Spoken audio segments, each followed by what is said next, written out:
a commencé le jour où je suis tombée malade. Je ne sais pas exactement ce qui se passait, mais je n'arrêtais pas de tousser, et j'avais de plus en plus de mal à reprendre mon souffle.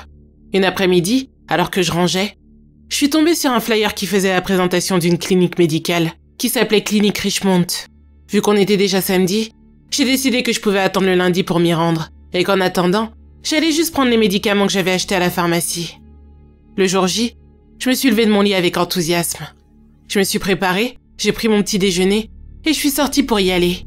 Et puis je me suis arrêtée. Je venais de réaliser que je n'avais aucune idée d'où se trouvait la clinique. J'ai couru vers mon PC, et j'ai cherché l'adresse sur Google. À ma grande surprise, c'était juste à côté de chez moi.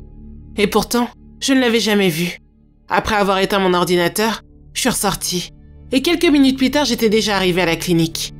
Un jeune homme à l'accueil m'a fait signer quelques papiers, et il m'a demandé de patienter dans la salle d'attente, dans laquelle il y avait 4 autres personnes. Même si la pièce n'était pas vide, le silence qui y régnait était assourdissant. Cela faisait déjà quelques minutes que j'étais assise, quand un homme grand et pâle est apparu à la porte, et a appelé Lina Rojas. La femme s'est levée, et elle a suivi celui qui venait de dire son nom. On n'était plus que 4 dans la salle. Et puis environ 30 minutes plus tard, le même homme est rentré dans la pièce et a appelé Martin Wilson.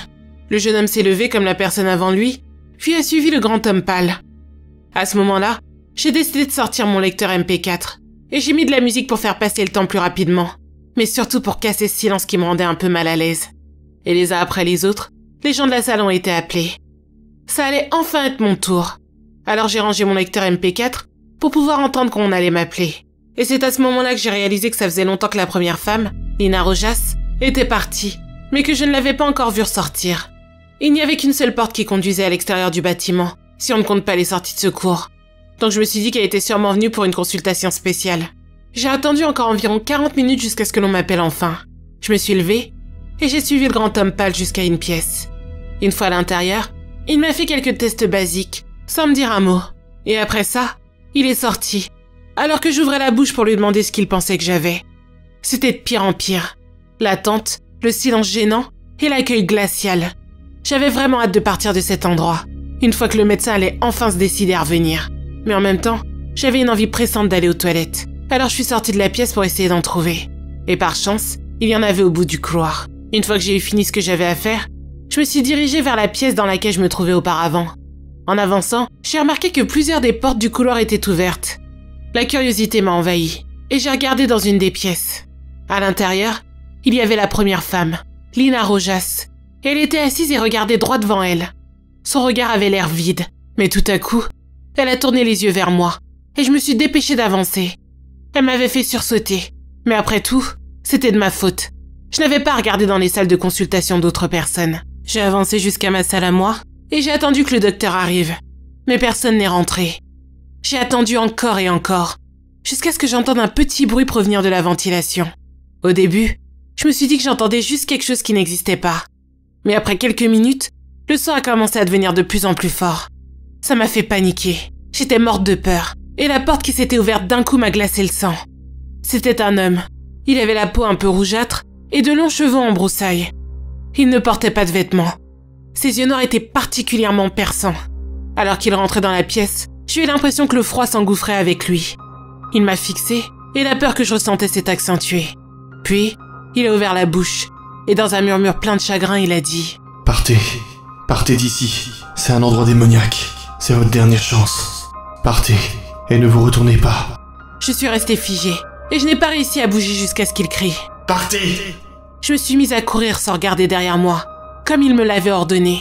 J'ai couru jusqu'à chez moi aussi vite que j'ai pu. Et ça m'a pris des heures avant de retrouver mon calme. J'en avais presque oublié que j'étais malade. Quand j'ai enfin repris mes esprits, j'ai décidé de faire quelques recherches sur cet endroit cauchemardesque. Tout ce que j'avais vécu semblait surréaliste.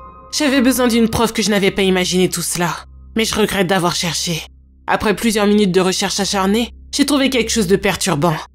En effet, la clinique Richmond existait bel et bien, si on peut dire ça comme ça. Car d'après l'extrait de journal que j'avais devant les yeux, cette clinique avait fermé ses portes le 28 mars 2000, à cause de la tragédie qui s'y était déroulée. Apparemment, le docteur Richmond, qui était avant ça un membre respecté de sa profession, a un jour perdu la tête et s'est attaqué à tous les patients qui s'étaient présentés à son cabinet ce matin-là.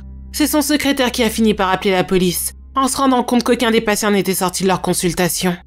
En allant vérifier par lui-même, Il avait retrouvé les patients comme lobotomisés, tous assis en cercle, le regard vide et sans réaction. Après le dénouement de l'enquête, la police en a conclu que le docteur avait pratiqué une espèce d'expérience sur ces pauvres victimes et que ça les avait tous laissés dans un état végétatif. Jusqu'à maintenant, on ne sait toujours pas ce qu'il avait essayé de leur faire. Et ce n'est pas le docteur Richmond qui aurait pu éclairer les policiers là-dessus, car il avait été retrouvé mort dans son bureau, une seringue de poison dans le bras. Je n'arrivais pas à croire ce que je lisais. En plus d'être paniquée, j'étais complètement perdue. Si la clinique avait fermé ses portes 20 ans auparavant, alors dans quoi est-ce que je m'étais rendue? Et comment est-ce que tout cela était possible? J'avais des dizaines de questions qui se bousculaient dans ma tête en même temps. Mais à vrai dire, toutes ces questions n'étaient pas ce qui m'inquiétait le plus.